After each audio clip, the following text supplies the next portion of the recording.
दोस्तों, आज युद्ध के 1211 दिन हो गए रूस और यूक्रेन के बीच। और इस बीच ईरान और इज़राइल के बीच युद्ध ज़बरदस्त जारी है। हालांकि कल ईरान के तरफ से दागे हुए मिसाइल और ड्रोन काफ़ी सीमित संख्या में थे इज़राइल के खिलाफ, लेकिन संभवतः एक कोशिश थी ईरान की कि इज़राइल का एयर डिफेंस सिस्टम को अच्छी तरह भली भांति समझ लें। और आज सुबह से दोबारा काफ़ी मात्रा में उन्होंने आक्रमण फिर शुरू कर दिया है।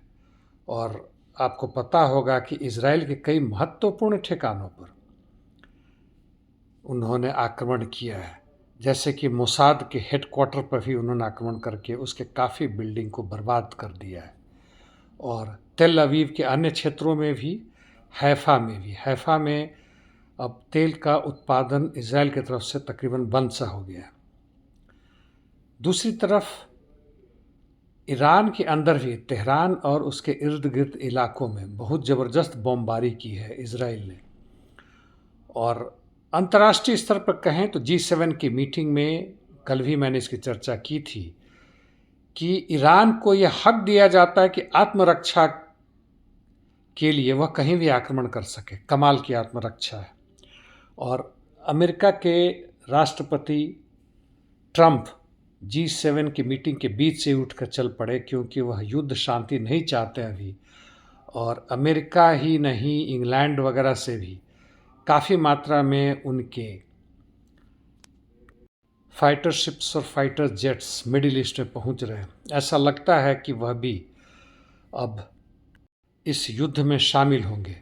ट्रंप की तो दिली इच्छा थी कि ईरान के ऊपर आक्रमण किया जाए और उसे बर्बाद किया जाए। और यह पिछले ही बार जब वह राष्ट्रपति थे तब से कोशिश थी, हालांकि पिछली बार सफल नहीं हो सके थे। अभी यह उनको मौका मिला है। ईरान के तरफ से जहाँ तक मदद की बात है, आर्म्स अम्यूनिशन ज़रूर पहुँच रहे हैं या पहुँच रहे होंगे रूस, यहाँ तक कि कुछ चीन की तरफ से भी, नॉर्थ कोरिया से, लेकिन सीधे के सीधे उनके पक्ष में कोई आने से तैयार नहीं हो रहा है। और ईरान समर्थित जितने भी रेसिस्टेंस फोर्सेस थे, हमा, हिजबुल्ला, इराक से, सीरिया से, वह सब कमज़ोर पड़ चुके हैं या दरकिनार किए जा चुके हैं। ऐसी स्थिति में युद्ध किस तरफ मोड़ लेगा कहना मुश्किल है। वैसे मुझे लगता है कि अभी भी ईरान के पास भारी संख्या में ड्रोन्स और मिसाइल्स हैं, जिससे वह लगातार इज़राइल के ऊपर आक्रमण करता रहेगा। और जो दूसरे देश भी इसमें आक्रमण करने की कोशिश कर रहे हैं उन पे भी करेगा। ओमान की खाड़ी को भी बंद करने की कोशिश करेगा। लेकिन कब तक वह इसमें संभवतः रोक पाएगा, खासकर अमेरिकी इंटरवेंशन के बाद से कहना भी मुश्किल है। इस बीच में खबर यह भी है कि ईरान के भूतपूर्व राष्ट्रपति की हत्या कर दी गई है और इज़राइल के एक टॉप प्रमुख मिलिट्री लीडर की भी जान जा चुकी है बमबारी में।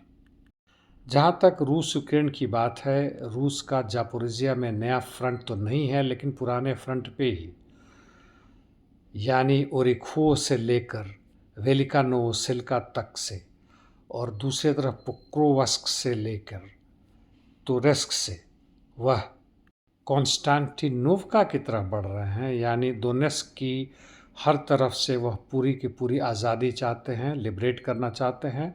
और ऊपर की तरफ में आते हैं तो यही स्थिति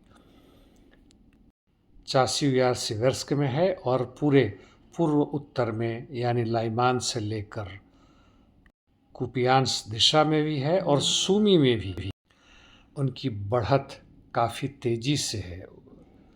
जहाँ तक इंटरडिक्शन मिशंस की बात है, दोनों तरफ से ज़बरदस्त UAVs और मिसाइल्स का प्रयोग किया जा रहा है। कीव में जो भारी हताहत किया था रूस ने, उसकी चर्चा अमेरिका के राष्ट्रपति ने भी की है। मुख्य चीज़ यह नहीं है कि हम अमेरिका को कितना कमज़ोर कर पा रहे हैं दोस्तों, मुख्य चीज़ यह है कि अपने अपने देशों में हम अपनी क्रांतिकारी शक्तियों, प्रगतिशील शक्तियों के साथ हैं कि नहीं हैं तो किस हद तक उसको मजबूती देने में सक्षम है, उसका सदस्य हों या ना हों। यह तो वीडियो बनता रहेगा, आता रहेगा, जाता रहेगा, आप देखते रहेंगे। लेकिन मुख्य मुद्दा यह है कि जब तक हम इस पूंजीवादी आधार को नेस्तनाबूद ना कर देंगे, तब तक हम और हमारी आगे आने वाली पीढ़ियाँ इसी तरह बर्बाद होती रहेंगी, मरती रहेंगी, सिसकती रहेंगी, आधी अधूरी ज़िंदगी जीती रहेंगी और दूसरों के द्वारा किए हुए तमाशा, चाहे वह राजनीतिक, धार्मिक, जातीय, कुछ भी हो, उस पर हम केवल ताली बजाने लायक रह जाएंगे। कीड़े मकोड़े की हालत हो गई है। आज के लिए इतना ही। धन्यवाद दोस्तों।